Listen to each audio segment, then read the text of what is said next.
दीपक और माया की बहुत जल्द शादी होने वाली थी। एक रात दीपक माया को फोन करता है। हेलो माया, कैसी हो? तुम्हें देखने का बहुत दिल कर रहा है, प्लीज हवेली आ जाओ ना। दीपक, समय देखो, कितनी रात हो रही है। मैं इस समय तुमसे मिलने कैसे आ सकती हूँ? प्लीज माया, मना मत करो। देखो, अगर तुम मुझसे मिलने नहीं आई तो मैं सोचूंगा कि तुम मुझसे प्यार नहीं करती हो। अच्छा ठीक है, मैं आ रही हूँ। मेरा वेट करना और मुझे हवेली के बाहर मिलना। कुछ ही देर में माया हवेली के बाहर पहुंच जाती है, जहां दीपक पहले से खड़ा उसका इंतजार कर रहा था। माया, अंदर चलो। अभी नहीं दीपक, और वैसे भी बहुत जल्द हम दोनों की शादी होने वाली है, और शादी के बाद तो मुझे हवेली में ही रहना है ना। दोनों बातें करते हैं और फिर माया वहां से चली जाती है। इसी तरह दिन बीतते हैं। एक रात दीपक अपने कमरे में बैठा टीवी देख रहा होता है तो उसे कमरे के बाहर किसी की परछाई दिखती है। दीपक परछाई का पीछा करता है, पर थोड़ी देर के बाद अचानक वो परछाई कहीं गायब हो जाती है। ये क्या था? क्या सच में यहाँ किसी की परछाई थी या सिर्फ मेरी नजर का धोखा? इसी असमंजस में दीपक वापस अपने कमरे में चला जाता है। कुछ दिन बीतते हैं और फिर एक रात अचानक वही साया उसे एक बार फिर नजर आता है। इस बार जब वो उसका पीछा करता है तो उसे वहां दूर एक लड़की नजर आती है।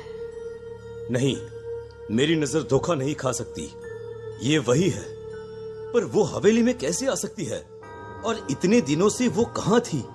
और इतने दिनों बाद अब अचानक से क्यों आई है?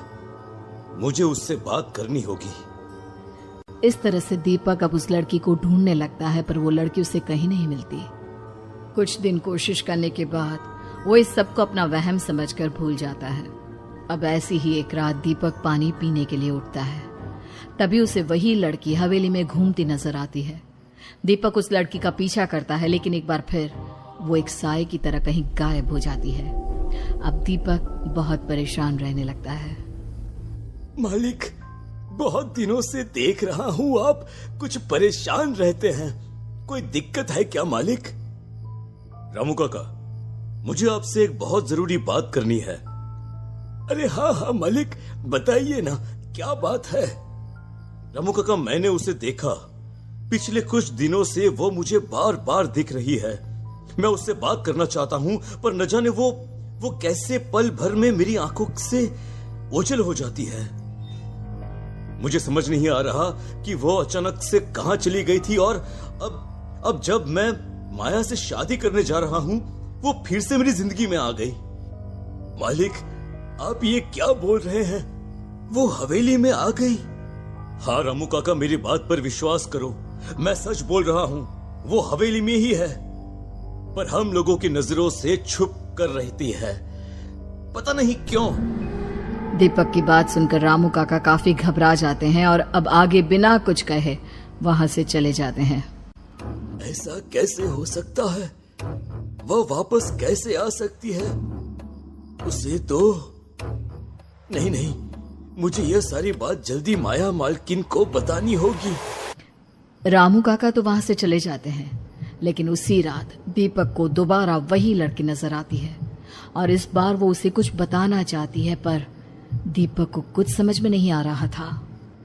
रामू काका, देखो वो आ गई, मेरे सामने खड़ी है और मुझे इशारे कर रही है। वो देखो।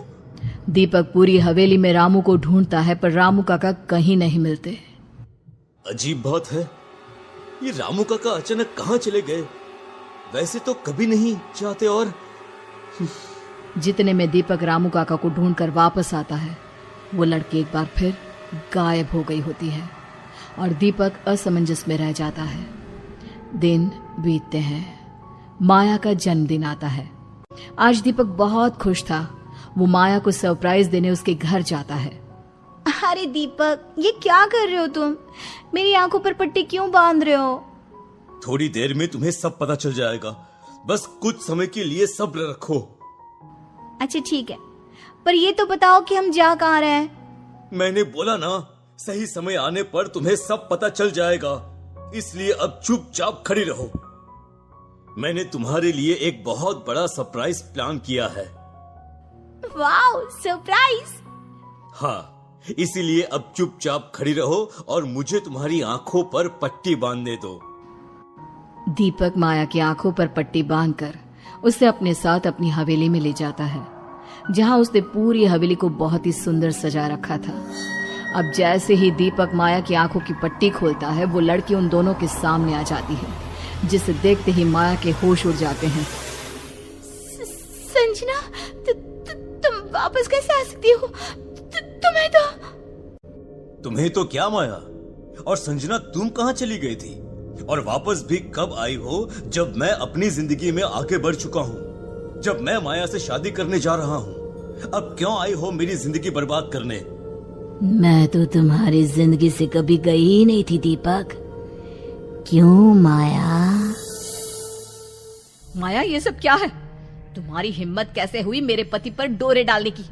तुम मेरी ही हवेली में आकर मुझसे ही मेरे पति को दूर करने की बात कर रही हो। यही सच है संजना, मैं बहुत जल्द तुमसे तुम्हारे पति को छीन लूंगी और तुम कुछ नहीं कर पाओगी। तुम दोस्त हो या दुश्मन?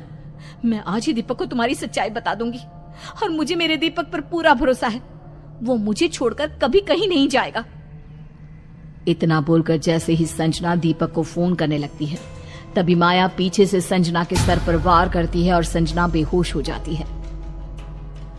दूर तो तुम दोनों को होना ही पड़ेगा, चाहे इसके लिए मुझे कुछ भी करना पड़े।